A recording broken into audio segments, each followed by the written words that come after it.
ভারতের নিরাপত্তার শঙ্কা আমলে নেয়নি আইসিসি, কালকের মধ্যে চিঠি দেবে বিসিবি, অনড় সরকার।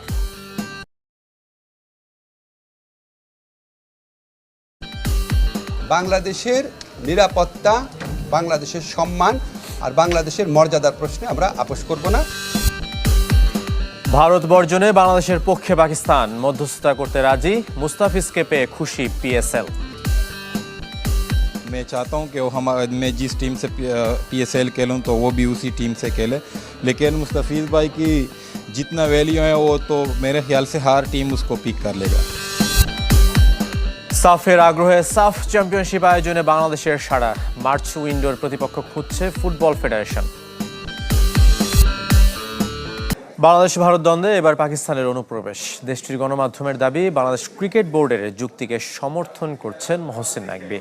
প্রয়োজনে আইসিসিকে বোঝানোর দায়িত্ব নিতে চান পিসিবি চেয়ারম্যান। টি-20 বিশ্বকাপ খেলতে ভারতে যাবে না টিম টাইগার, আইসিসিকে স্পষ্ট জানিয়ে দিয়েছে বিসিবি। তবে ভেন্যু পরিবর্তনের বিষয়ে এখনও ক্রিকেট বোর্ডকে কিছুই জানায়নি বিশ্ব ক্রিকেটের নিয়ন্ত্রক সংস্থা। অপেক্ষায় আছে বিসিবি। তবে এই চিঠি চালাচালির মাঝে নিজে থেকেই ঢুকে গেছে পাকিস্তান ক্রিকেট বোর্ড।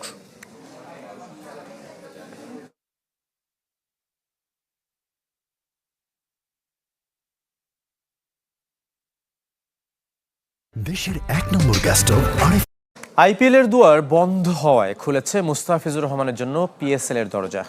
দারুণ খুশি পাকিস্তানি ক্রিকেটাররা। ফিজকে পিএসএল এ দেখতে মুখিয়ে রংপুর রাইডার্স সতীর্থ। সিলেটে খুশদিল শাহর সাথে কথা বলেছেন আরিফুল ইসলাম। ক্যামেরায় ছিলেন আলমগীর হোসেন। আইপিএল থেকে মুস্তাফিজ বাদ পড়ায় পুরো বাংলাদেশ যখন ফুঁসছে, তখন সাপে বর পাকিস্তানের জন্য। পাকিস্তান সুপার লিগের দুয়ার খুলে গেছে। ফ্র্যাঞ্চাইজিগুলো মুস্তাফিজুর রহমানকে নিয়ে তুমুল আগ্রহী। রংপুরের হয়ে বিপিএল খেলতে আসা পাকিস্তানের খুশদিল শাহর দাবিটাও ফিজ ইস্যুতে একই রকম। जितना वैल्यू है वो तो मेरे ख्याल से हर टीम उसको पिक कर लेगा। আমার মনে হচ্ছে মুস্তাফিজ ভাইকে নিয়ে কাড়াকাড়ি হবে। অবশ্যই এক দলে খেলতে চাই।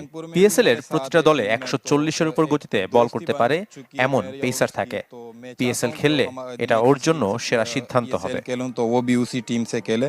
শুধু রংপুর নয়, কুমিল্লা ভিক্টোরিয়ান্সেও মুস্তাফিজকে সতীর্থ হিসেবে পেয়েছিলেন খুশদিল শাহ। বন্ধুর প্রসঙ্গে কথা বলতে গিয়ে পুরনো ফ্র্যাঞ্চাইজির স্মৃতিচারণ পাকিস্তান অলরাউন্ডারের। রংপুরের মতো কুমিল্লাও ভালো ফ্র্যাঞ্চাইজি ছিল, কোনো ক্রিকেটার তাদেরকে নিয়ে অভিযোগ করেনি। আমি ভাগ্যবান এমন দলগুলোতে খেলতে পেরে। কুমিল্লাকে মিস করি। পাকিস্তান ক্রিকেটে কিংবদন্তিদের ছড়াছড়ি। তবে মজার ব্যাপার হলো খুশদিলের পছন্দের একজন মাশরাফি বিন মর্তজা। শৈশবে ম্যাচের খেলা দেখে অনুপ্রাণিত খুশদিল। মাশরাফি মুর্তজা ভাই মাশরাফি যখন অধিনায়ক ছিলেন তখন দেখতাম বাংলাদেশের ক্রিকেটাররা সর্বোচ্চ দিয়ে খেলতো। শৈশবে তার বোলিং আমার ভালো লাগতো। ব্যাট হাতেও প্রথম 2-3 বল পর 6 হাঁকানোর চেষ্টা করতেন। এই ব্যাপারটা দারুণ লাগতো। গ্রাউন্ড মে জান মার রি হ্যায়। সময়ের পালা বদলে মাশরাফি নেই, তবে লোয়ার অর্ডারে রিশাদের বড় শট খেলার প্রবণতায় মুগ্ধ খুশদিল শাহ। অলরাউন্ডার अभी एक रिशाद है मेरे ख्याल से जो बड़े छक्के मारते हैं। আরিফুল ইসলাম, চ্যানেল 24, সিলেট। পয়েন্ট টেবিলের শীর্ষস্থান দখলের লড়াইয়ে সিলেটকে 199 রানের বড় টার্গেট দিয়েছে চট্টগ্রাম, যা এখনো পর্যন্ত আসরের সর্বোচ্চ সংগ্রহ। জবাবে সিলেটের সবশেষ সংগ্রহ 1 উইকেটে 6 রান। সিলেট আন্তর্জাতিক স্টেডিয়ামে স্বাগতিকদের বিপক্ষে টস হেরে ব্যাট করতে নামে চট্টগ্রাম। 35 রানে হারায় নাইম শেখের উইকেট।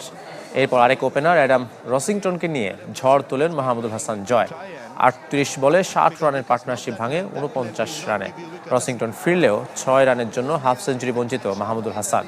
শেষ দিকে মেহেদী হাসানের 13 বলে 33 রানের ক্যামিওতে শেষ 10 ওভারে 115 রান তুলে চট্টগ্রাম।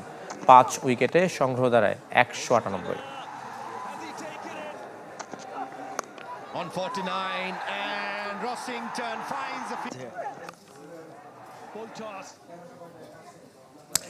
পরাজয়ের বৃত্ত থেকে কোনো মতেই বের হতে পারছে না নোয়াখালী এক্সপ্রেস ও খালেদ মাহমুদ সুজন।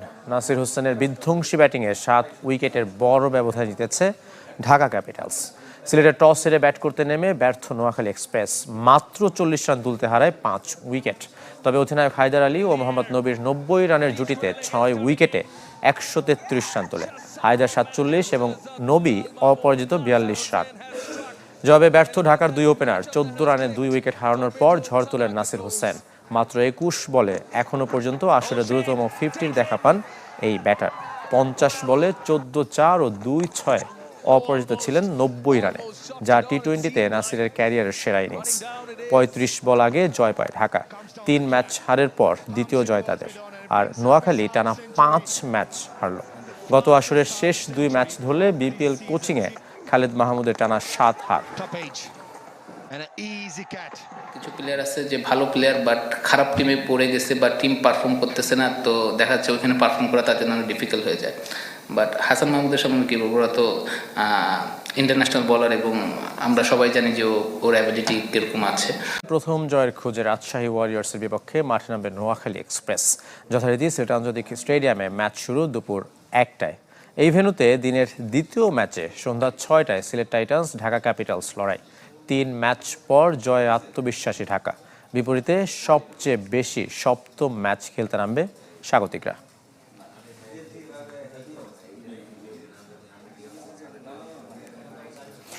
নারী টি-20 বিশ্বকাপ বাছাই পর্বে বি গ্রুপে বাংলাদেশ। টাইগ্রেসদের প্রতিপক্ষ যুক্তরাষ্ট্র, আয়ারল্যান্ড, নামিবিয়া ও পাপুয়া নিউগিনি।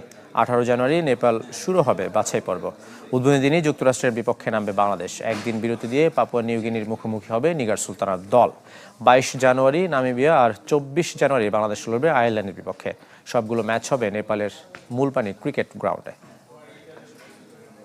ভারতে বাংলাদেশ দলের নিরাপত্তা শঙ্কা অনুধাবন করতে পারছে না আইসিসি। তারপরও বোঝানোর চেষ্টা করবে ক্রিকেট বোর্ড। কালকের মধ্যে নিয়ন্ত্রক সংস্থাকে পাঠাবে চিঠি। ক্রীড়া মন্ত্রণালয় বিসিবি বৈঠকে হয়েছে এমন সিদ্ধান্ত। তবে ক্রীড়া উপদেষ্টা আসিফ নজরুল ও বিসিবি সভাপতি আমিনুল ইসলাম নিরাপত্তা ও দেশের সম্মানের প্রশ্নে আবারও আপোষ না করার ঘোষণা দিয়েছেন।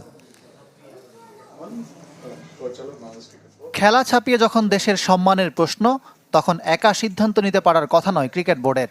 আবারও তাই পরামর্শ নিল সরকারের। সচিবালয়ে বিসিবির সাথে বৈঠকের পর ক্রীড়া উপদেষ্টা আসিফ নজরুলের আপোষহীন বার্তা। আমাদের স্ট্যান্ডের মূল নীতি হচ্ছে বাংলাদেশের নিরাপত্তা, বাংলাদেশের সম্মান আর বাংলাদেশের মর্যাদার প্রশ্নে আমরা আপোষ করব না। আমাদের ক্রিকেটার এবং আমাদের দর্শক, আমাদের সাংবাদিক, তাদের নিরাপত্তার বিনিময়ে, দেশের মর্যাদার বিনিময়ে আমরা বিশ্বকাপ ক্রিকেট খেলতে চাই না। 4 দিন পেরিয়ে গেছে, আনুষ্ঠানিকভাবে নিজেদের অবস্থান জানায়নি আইসিসি। বাংলাদেশকে নিয়েই বিশ্বকাপ আয়োজন করতে চায় বিসিবির বিবৃতি তেমনটাই বলছে। আইসিসির সাথে ইতিবাচক আলোচনার দাবি করলেও আসল পরিস্থিতি সামনে আনলেন ক্রীড়া উপদেষ্টা। তার কথাই স্পষ্ট, নিরাপত্তা শঙ্কা আমলে নিচ্ছে না নিয়ন্ত্রক সংস্থা। আমরা আইসিসি থেকে যে চিঠিটা পেয়েছি, সেই চিঠিতে পড়ে আমাদের কাছে মনে হয়েছে ভারতে যে প্রচণ্ড একটা নিরাপত্তা ইস্যু তৈরি হয়েছে বাংলাদেশি ক্রিকেটারদের জন্য, সেটা তারা রিয়ালাইজ করতে সক্ষম হয় নাই। এবং আমার কাছে মনে হয়েছে এটা নিরাপত্তা ইস্যু শুধু না, এটা জাতীয় অবমাননা ইস্যু। যাই হোক, আমরা নিরাপত্তা ইস্যুটাকেই মুখ্য করে দেখছি। তারপরও আলোচনার পথে হাঁটতে চায় বাংলাদেশ। আইসিসিকে বোঝানোর সর্বোচ্চ চেষ্টা হবে। শক্ত যুক্তি ও বৈশ্বিক ইভেন্টের অতীত উদাহরণও বাংলাদেশকে আশা দেখাচ্ছে। আমরা বোঝাবো, কেননা দেখেন পূর্বেও কিন্তু সিকিউরিটির কারণে বিভিন্ন এই ধরনের ইভেন্ট হয়েছে এবং আপনারা জানেন যে হাইব্রিড বিশ্বকাপ যে হচ্ছে সেটার মূল কারণটাই কিন্তু সিকিউরিটি। সো আমরা আশা করছি যে আমরা যে আমাদের রিজনগুলো আছে সেগুলো আমরা এস্টাবলিশ করতে পারবো। আইসিসিকে বোঝাতে ব্যর্থ হলে ভারত সফর না করার আগের সিদ্ধান্তে অনড় থাকবে বাংলাদেশ। আমরা আমাদের ব্যাপারে অনড়। Thank you.